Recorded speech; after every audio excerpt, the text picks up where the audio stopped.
रूस की यूक्रेन की सीमा पर न्यूक्लियर ड्रिल, पुतिन का प्लान, तबाह होगा यूक्रेन।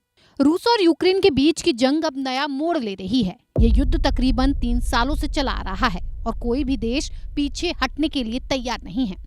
इसके साथ ही रूस की सेना ने अब एक और नया कदम उठा लिया है। उसने यूक्रेन के पास सामरिक परमाणु हथियारों के साथ सैन्य अभ्यास शुरू कर दिया है। रूस के रक्षा मंत्रालय ने इस बारे में आधिकारिक रूप से जानकारी दे दी है। हालांकि रूस के राष्ट्रपति व्लादिमीर पुतिन ने इस महीने की शुरुआत में सैन्य अभ्यास का आदेश दे दिया था। यही नहीं, रूसी अधिकारियों ने यह भी कहा कि ये पश्चिम के लिए एक चेतावनी है कि वो तनाव को और अधिक न बढ़ाएं।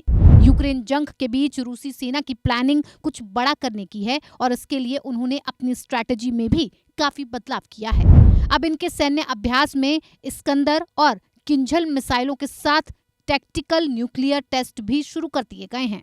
21 मई को रूसी रक्षा मंत्रालय ने आधिकारिक रूप से कहा कि ये सभी टेस्ट यूक्रेन के दक्षिणी सैन्य इलाके में हो रहे हैं, लेकिन ठीक किस जगह पर ये टेस्ट किए जा रहे हैं इसके बारे में रूस ने नहीं बताया है।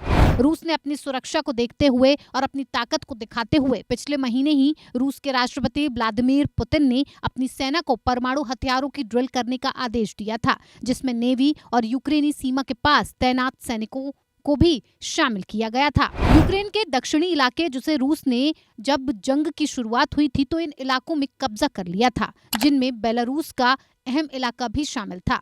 इससे पहले 2023 में रूस ने ये कहा था कि वो बेलारूस में टैक्टिकल न्यूक्लियर वेपन तैनात करेगा, और जिसके बाद इन खबरों से पुष्टि होती नजर आ रही है कि रूस बेलारूस में ये टेस्टिंग कर रहा है। इस बात की पुष्टि अल जजीरा ने अपनी खबरों से भी की है। ये टेस्ट ऐसे समय में किया जा रहा है जब रूस अपने वर्चस्व और ताकत को दिखाना चाहता है, ताकि पश्चिमी देशों की धमकियों का करारा जवाब दे सके। पश्चिमी देशों ने यूक्रेन को सैन्य मदद करने को कहा था।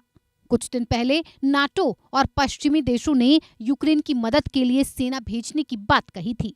ब्रिटेन के विदेश मंत्री डेविड कैमरून ने यह कहा था कि अगर यूक्रेन चाहेगा तो वो रूस के खिलाफ उस पर हमला करने के लिए ब्रिटिश हथियारों का इस्तेमाल कर सकता है।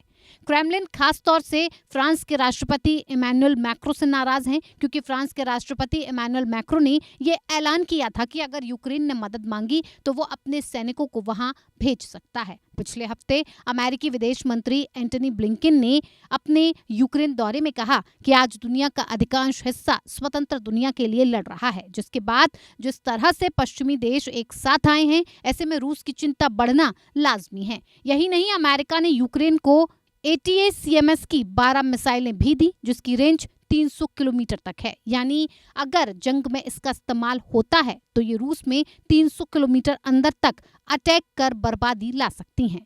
क्रेमलिन ने इन सभी टिप्पणियों और पश्चिमी देशों के रवैये को खतरनाक बताया था, जिससे रूस और नाटो के बीच तनाव लगातार बढ़ता जा रहा है। क्रेमलिन के स्पोक्स पर्सन दिमित्री पेस्कोव ने 6 मई को कहा कि मैक्रो के बयान और ब्रिटिश व अमेरिकी अधिकारियों की टिप्पणियों ने परमाणु अभ्यास को बढ़ावा दिया है। यूक्रेन के कब्जे वाले क्षेत्रों में भी अभ्यास। ये टेस्ट और अभ्यास दक्षिणी सैन्य क्षेत्रों में हो रहा है, जिसमें दक्षिणी रूसी के क्षेत्र क्रीमिया, बेलारूस शामिल हैं, जो यूक्रेन की सीमा पर स्थित हैं और जिसे 2014 में रूस ने अपने में मिला लिया था। साथ ही 4 यूक्रेनी क्षेत्र के शामिल होने की भी बात कही जा रही है, जहां इन टेस्ट को अंजाम दिया जा रहा है।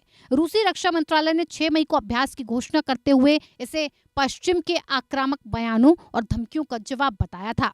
रूसी रक्षा मंत्रालय ने मंगलवार को अभ्यास की फुटेज जारी की है, जिसमें ट्रकों को मिसाइलों को एक ऐसे क्षेत्र में ले जाते हुए दिखाया जा रहा है जहां लॉन्च सिस्टम तैयार किए गए थे। मिसाइलें, बम वर्षक विमान और तोपखाने के हथियार भी शामिल हैं, जो परमाणु हथियारों की तुलना में कम शक्तिशाली होते हैं और बैलिस्टिक मिसाइलों के जरिए पूरे शहरों को तबाह कर सकते हैं।